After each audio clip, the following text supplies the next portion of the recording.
Amigas, amigos, ¿cómo están? Me da mucho gusto saludarlos en este ya mes de septiembre, el mes de la patria, donde festejaremos los 214 años del inicio de la independencia de México.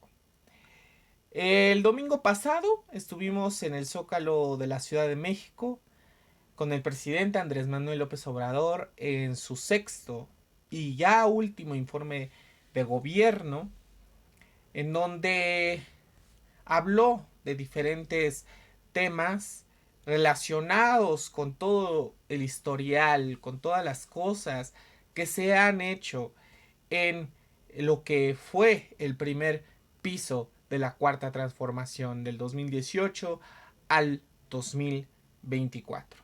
Para mí, pues obviamente fue un honor acompañar a quien considero mi maestro, no solo de la política, sino también de la vida, al presidente de la República, Andrés Manuel López Obrador.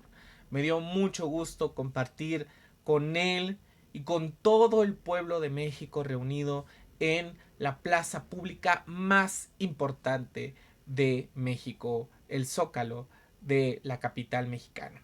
Y bueno, pues como les digo, estuvimos ahí. Más o menos duró unas 2, 3 horas el evento, en donde se hicieron todo el recorrido del sexenio, todo lo que se hizo en el sexenio del presidente Andrés Manuel López Obrador en temas de educación, salud, cultura, economía. eh, y más allá de todas estas cosas que se dijeron con respecto a lo que fue el gobierno, el primer gobierno de la Cuarta Transformación, el presidente habló de temas, pues sí, podríamos ponerle de la vida, de la conciencia de la vida. Y hubo una frase que hasta ahorita eh, me ha puesto no solo sentimental, porque sí quiero decirles que ese día, pues, en la tarde noche que llegué a casa, pues sí lloré porque yo al presidente Andrés Manuel López Obrador lo considero más que mi presidente, mi maestro. Mi maestro, un guía que he tenido cuando yo me propuse, pues, realizar este viaje, este gran viaje. Y, y empezar en este noble oficio de la política. Es algo que para mí me ha llenado de orgullo.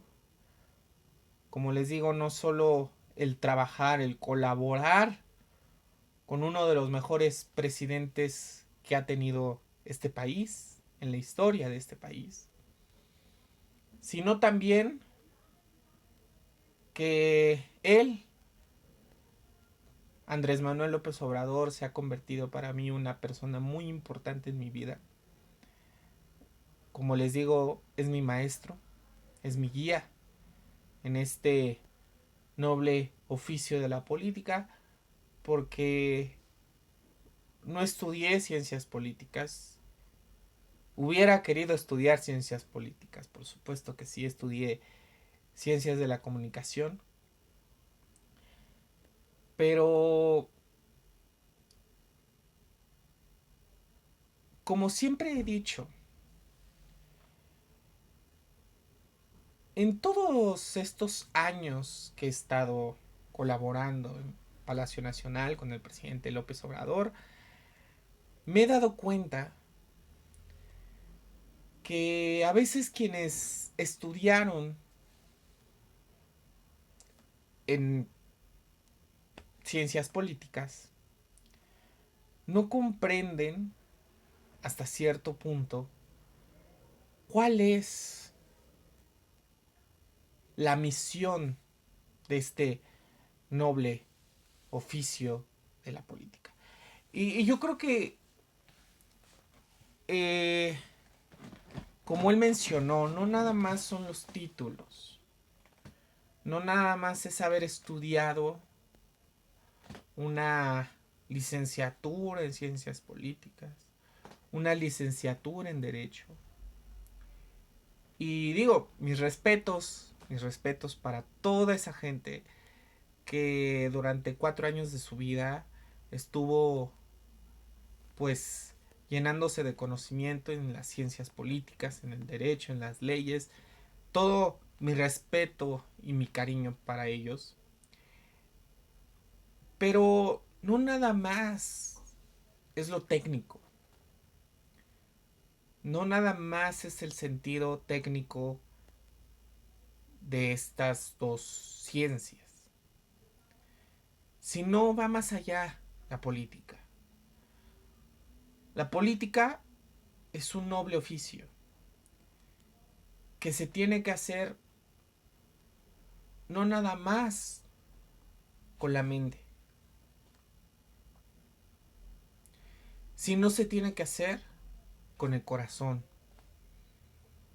Porque finalmente, si tú quieres llegar a tener un puesto en el poder, no vas a llegar con ínfulas de sentirte el todopoderoso, el Dios, ¿no?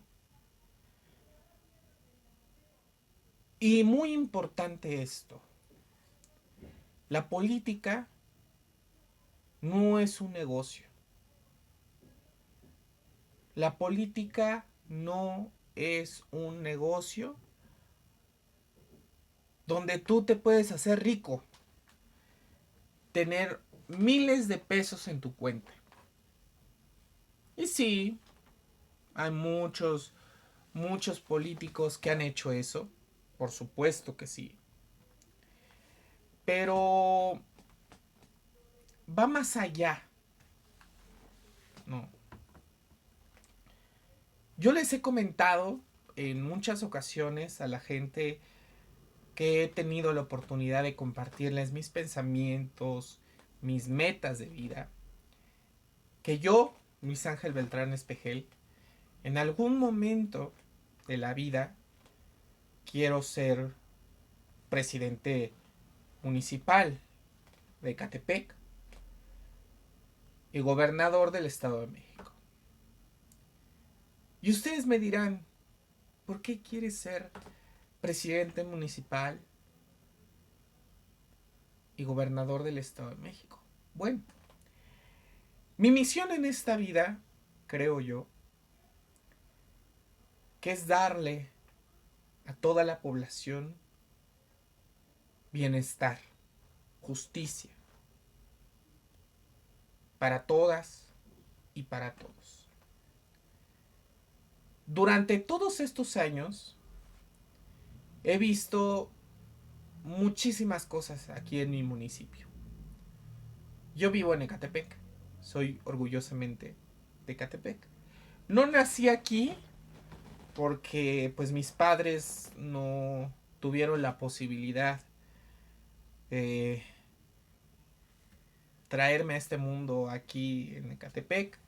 Vivían ya aquí. Aquí ya ellos habían formado su hogar, mis padres.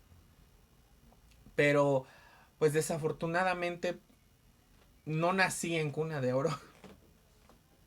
Desafortunadamente, como muchos tal vez me puedan decir que nací en cuna de oro, no. No, compañeros. No nací en cuna de oro. Lamentablemente. Bueno. Eh, y digo lamentablemente para muchos, ¿no? Porque he sido muy criticado, ¿no? En esas condiciones de por qué no me gusta el dinero. Pero bueno, para ir a eso, primero tengo que comentarles antes una cosa. Entonces, ellos, a pesar de que vivían aquí, tuvieron que trasladarse hasta el sur de la Ciudad de México. Yo nací en el hospital de perinatología de la Secretaría de Salud. Es un hospital público. Está muy cerca de Perisur y Campo Marte. Y se los digo porque mi mamá ella llegó ahí ya pues unos días antes de que yo naciera. Y ella decía que las ventanas de la cama donde ella estaba se veía lejos, pero bueno, poco lejos, la bandera de, del Campo Marte. Y pues ahí vi la primera luz, ahí nació un mexicano, un morenista, que con los años se volvió morenista y militante de la Cuarta Transformación. Y como les digo, bueno, uno tiene misiones en la vida, eso sí estoy muy consciente. Y yo soy una persona que desde muy pequeño no me han gustado las injusticias.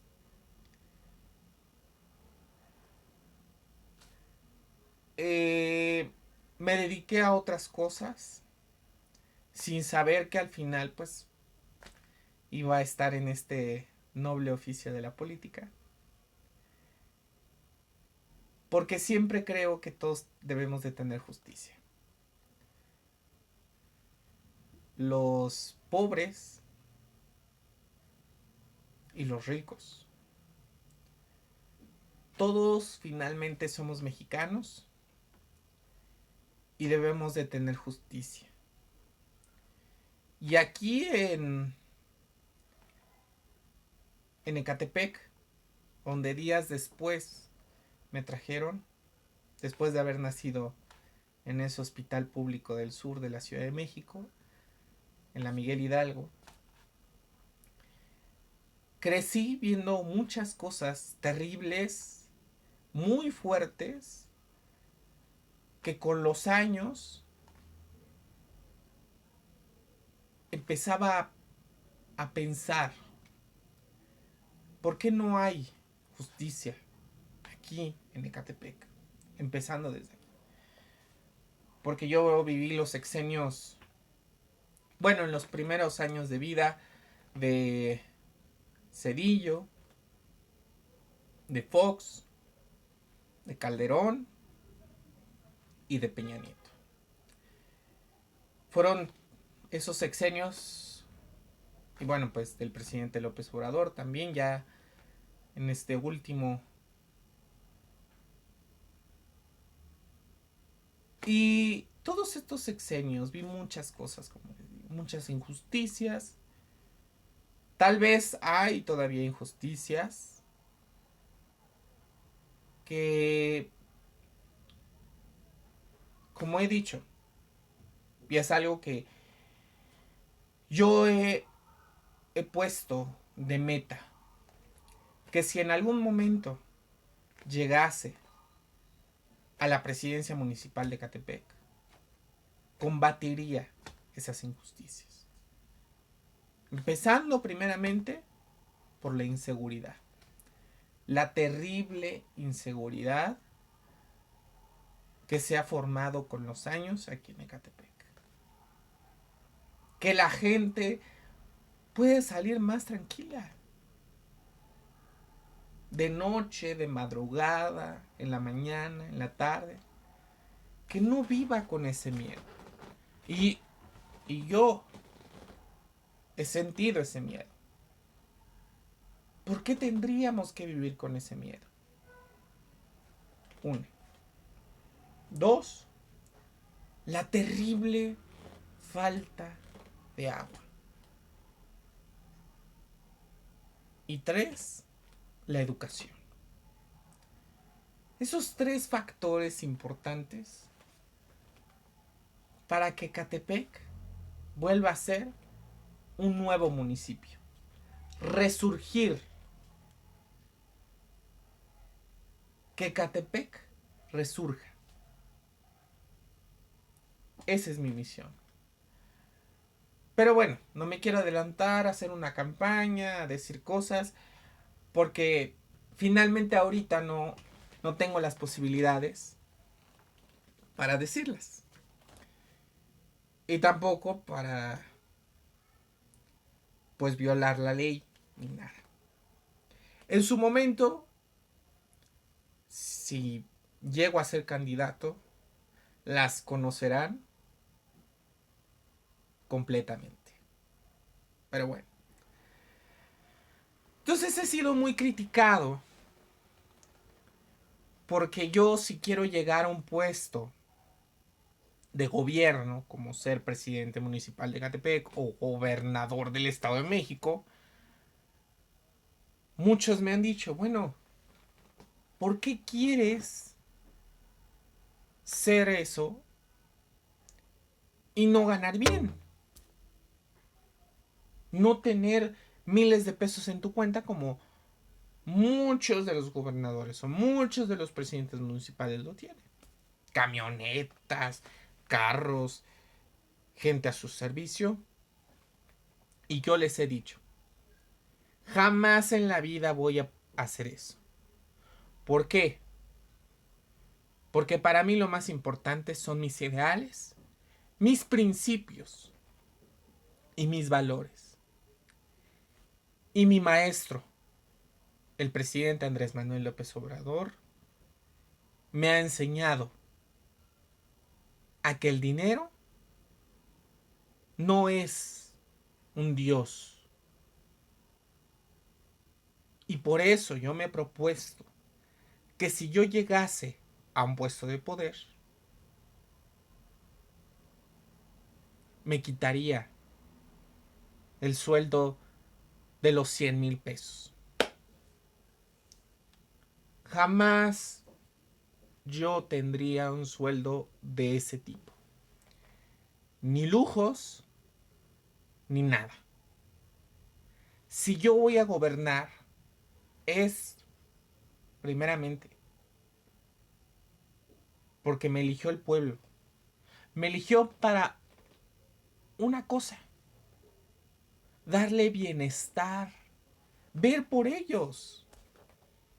No para tener 100,000 pesos en mi cuenta, tener carro. Por eso es que yo quiero ganar el salario mínimo vigente. Cuando yo tenga un puesto como el ser presidente municipal de Catepec, gobernador del Estado de México. Eso, yo lo haría. Y felizmente. ¿Por qué? Porque mi Dios no es el dinero. El dinero no me va a dar la felicidad, ni va a cumplir la misión que quiero tener. Por eso es que quiero ganar el salario mínimo vigente. Cuando yo tenga esos dos puestos. Imagínense, un presidente municipal o un gobernador del Estado de México que gane el salario mínimo vigente. Y que si en el caso de que él no quiera, él lo pueda repartir entre la población el resto de su salario. O sea, si yo gano 100,000 pesos, el salario mínimo vigente ahorita está en 7,500 al mes. Bueno, yo ganaría 7,500 pesos al mes como presidente municipal de Catepec. Y el resto lo repartiría entre la gente más pobre, entre estudiantes, entre madres solteras, entre adultos mayores. Lo repartiría y con mucho gusto lo repartiría. Porque finalmente mi objetivo no es el dinero, no son las posesiones económicas. Pero bueno, vamos a ir este tema que dio el presidente Andrés Manuel López Obrador con respecto a esto que les estoy diciendo, sobre que un gobernante, su Dios no puede ser el dinero. Vamos a escuchar a mi maestro, el presidente Andrés Manuel López Obrador. El dinero, en las posesiones materiales, en los títulos, ni en la fama, ni en la búsqueda del poder por el poder. La felicidad es estar bien con uno mismo, con nuestra conciencia y con el prójimo. Por último, gracias. Y bueno, pues esas fueron las palabras de mi maestro, el presidente Andrés Manuel López Obrador. Es que nunca la felicidad no va a radicar en cuánto tienes. Porque no es cuánto tienes, cuánto vales. No. La felicidad va a radicar en un gobernante si él hace el bien, si se preocupa por su pueblo, por los ciudadanos que lo eligieron. Esa es la situación. No radica ni en los títulos, ni en el dinero, ni en la fama. No radica la felicidad en eso.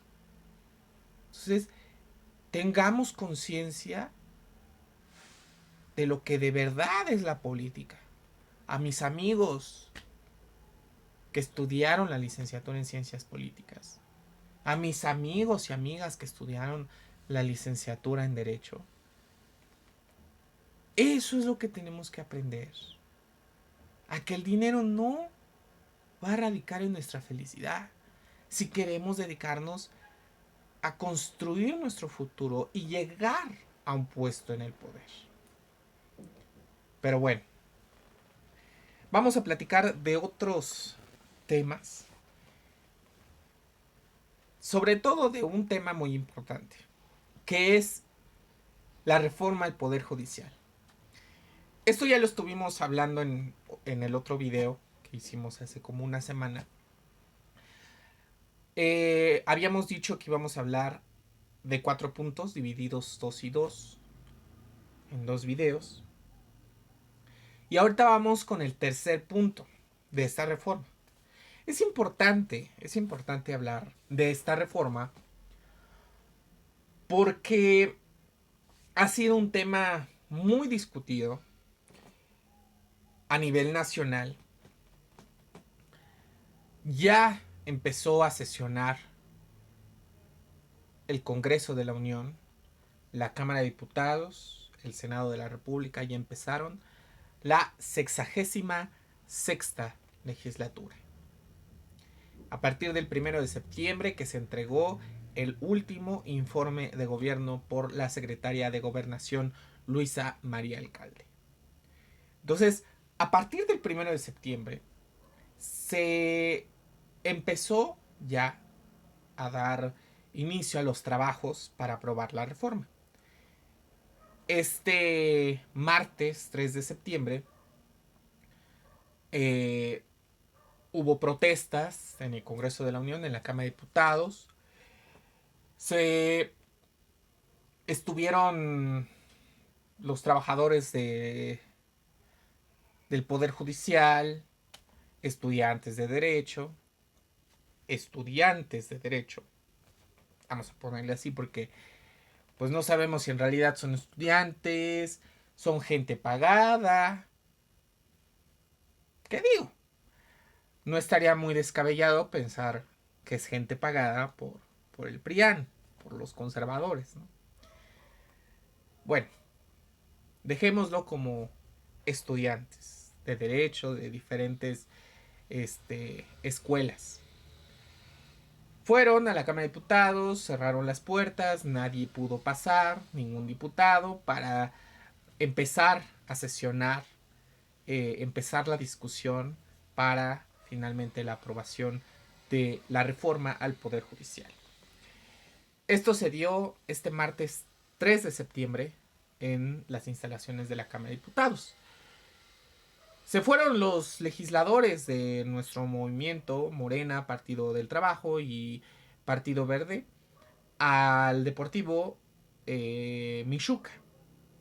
Ahí sesionaron, están sesionando precisamente para pues dar continuidad a los trabajos y pues la aprobación de la reforma al Poder Judicial. Pero como les digo, vamos a hablar de dos puntos que quedaron pendientes en la vez pasada, en el video pasado, con respecto al Poder Judicial, a la reforma al Poder Judicial. Bueno, cada 9 años los jueces y magistrados deberán ser ratificados mediante el voto popular. Como recordemos, en videos pasados ya les había explicado sobre estas elecciones para elegir a los que serán los nuevos jueces, magistrados y ministros de la Suprema Corte. ¿Por qué? Por lo que se quiere hacer es que el pueblo ahora elija a quienes van a estar dentro del Poder Judicial. Que ya no se elija mediante el presidente ni mediante el Senado de la República.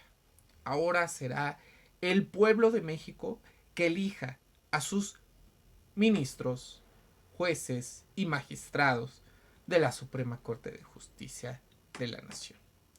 Y eso es muy importante porque, como les digo, en anteriores ocasiones, el presidente de la República hacía una terna que enviaba posteriormente al Congreso de la Unión, al Senado de la República, se votaba y se elegía al ministro de la Suprema Corte. Ahora no. Ahora se van a tener varios nombres, se va a hacer lo que son campañas para quienes van a los cargos de ministro, magistrado y juez. Se va a hacer una pequeña campaña para saber cuáles son sus intenciones de ser electo para este puesto. Y eso es lo que en general se quiere hacer. Hacer una elección para que se vote y se elija a estos puestos del Poder Judicial. Bueno, los jueces magistrados electos serán evaluados el primer año de su encargo y podrán ser suspendidos o destituidos por un mal desempeño. ¿Qué significa? Que todos los jueces y magistrados han hecho lo que han querido. Comprados por los que antes se sentían dueños de México, completamente comprados, han hecho lo que han querido, han dado amparos al por mayor, a gente indeseable que en estos momentos debe más de 60 millones de pesos al erario público, que es Salinas Pliego.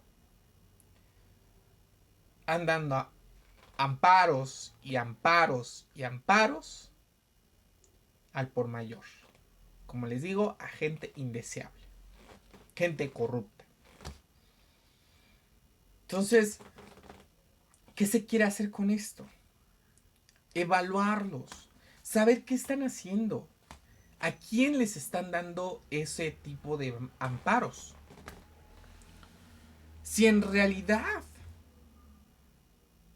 es legal hacer ese tipo de cosas.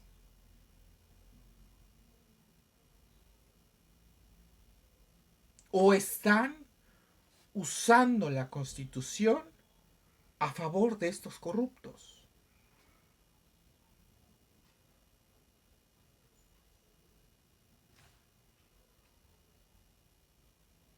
La Constitución se usa a favor del pueblo,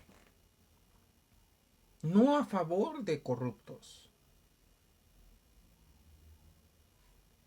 Ahí está el tema.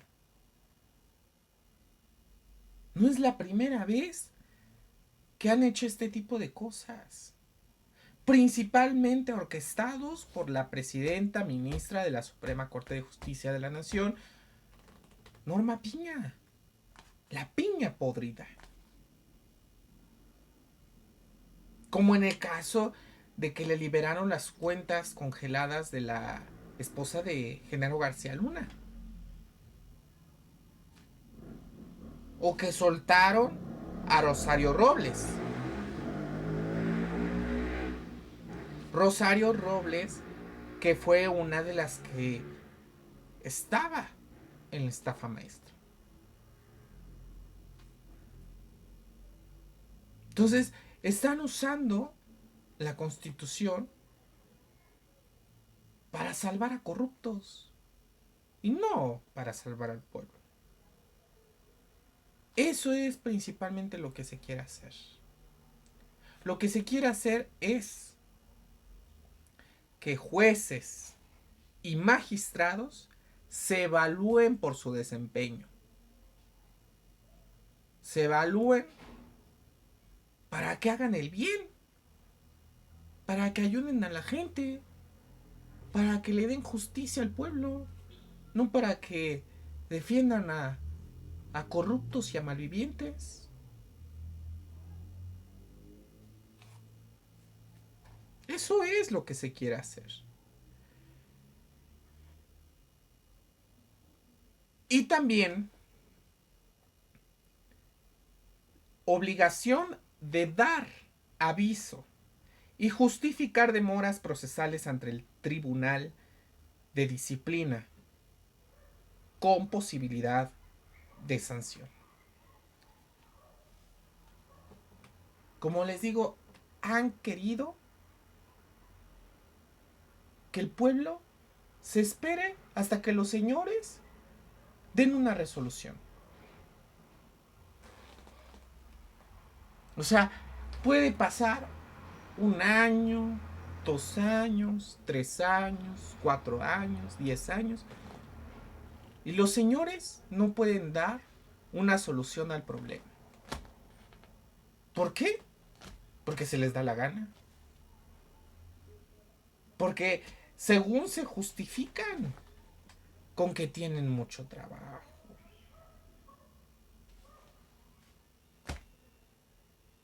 Según se justifican. Y dan por sentado que ellos se van a esperar lo que quieran los señores, ministros, magistrados y jueces. Lo que quieran ellos, se va a esperar la gente. Porque según tienen mucho trabajo. Según.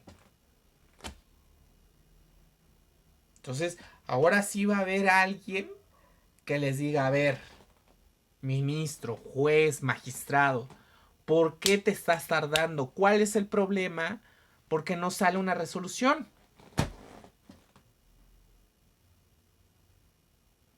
Y si no me lo das ahorita, te voy a sancionar. Si no me das la resolución ahorita, te voy a sancionar. Y no me importa que te ampares, que... No. La sanción se va a dar.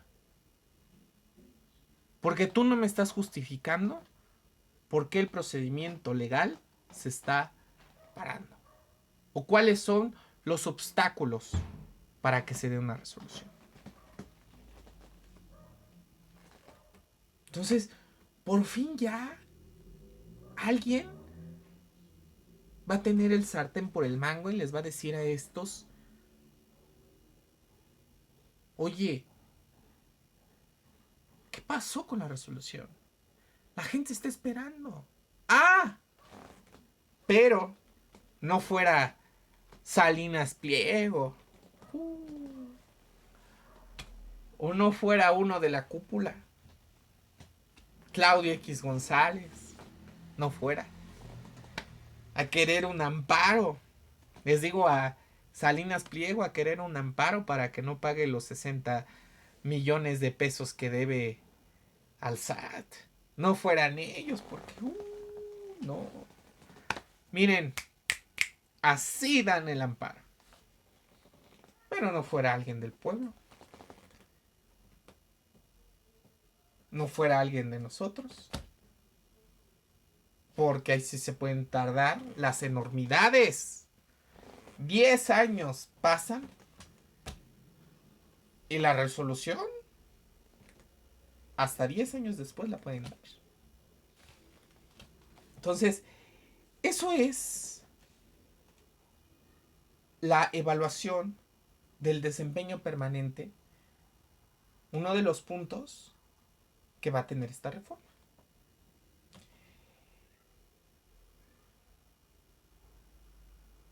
Y vamos con otro punto importante también, ya el último punto importante de esta reforma al Poder Judicial. La austeridad republicana y transparencia. Sueldos topados a la remuneración de la presidencia. O sea, en otras palabras, ningún ministro, juez o magistrado puede ganar más que el presidente de la República. Nadie puede ganar más que el presidente de la República. Como lo dice la Constitución. De los 120,000 que gana actualmente el presidente de la República, hasta ahí es el tope. Nadie puede ganar ni 130, ni 140, ni 150, ni 200,000, ni 300,000 pesos, como actualmente ganan los ministros de la Suprema Corte. Nadie. De 120,000 que gana el presidente de la República, el sueldo va a estar de ahí para abajo. Ya se acabó sus excesos, sus sueldos de 300,000 pesos cuando no hacen nada, que solo gobiernan para los ricos. Se acabó eso. Nadie puede ganar más que el presidente de la República, como lo dice la ley. Se eliminan haberes de retiro y privilegios al concluir el cargo. Se acabaron las pensiones, las excesivas pensiones que ganaban estos corruptos cuando se jubilaban. Enormidad de dinero. Un derroche a lo bruto. O sea, los señores ganaban más de su sueldo en pensiones, en bonos. Por favor. Y lo peor de todo es que ese dinero,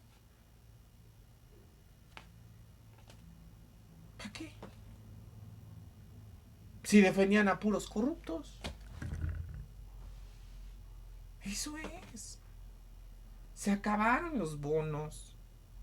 Se acabaron las pensiones jugosas que se llevaban estos al concluir el cargo. Se acabaron todo esto. Asquerosidad de dinero. Un derroche de lujo. Mientras que la gente en muchos lugares gana el salario mínimo. Y estos, por no hacer nada, tenían todo. Les digo, salarios de 300,000 pesos. Pensiones jugosas. Carros. Vales para comida. Y no eran vales cualquiera de comida de fonda. Eran vales de restaurantes lujosos. No creo que un ministro va a ir a comer a una fondita. No. eran de restaurantes lujosos. Vales para gasolina, fíjense, hasta la gasolina. Hasta la gasolina de las camionetotas Suburban de último modelo que usan estos corruptos, hasta se les pagaba con vales. Es un derroche de lujo totalmente, en toda la extensión de la palabra, que el Poder Judicial tiene en estos momentos. Y lo peor de todo es que desde el erario público. Entonces, se acabó todo eso. Se acabó el derroche de lujo. ¿Por qué el pueblo, por qué la gente tiene que ir en metro, en metrobús, a pie, en un carrito, mientras estos, todo el lujo se les daba? Grandes comidas, pensiones millonarias, se les pagaba la gasolina cuando ellos querían cargar ahí con su vale. Un derroche de lujo, excesivos gastos que tiene el Poder Judicial. Se acabó. Ya basta que le estén viendo la cara al pueblo. Se acabó que estos corruptos no hagan nada y que se les dé este tipo de lujos. Eso principalmente.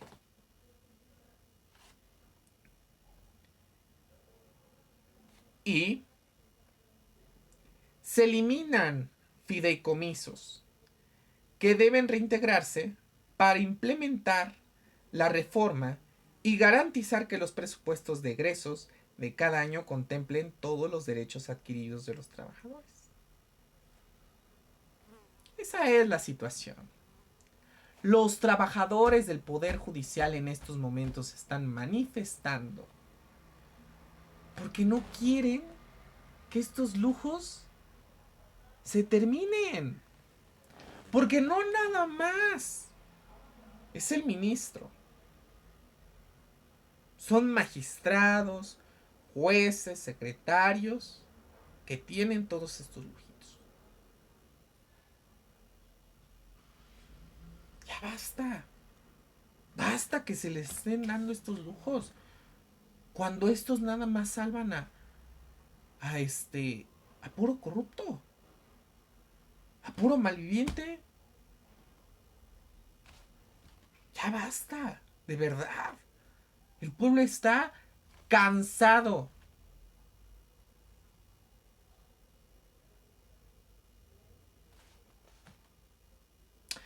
Decía mi mamá, que en paz descanse, mi Chayito, decía: tú tócale a un perro la bolsita.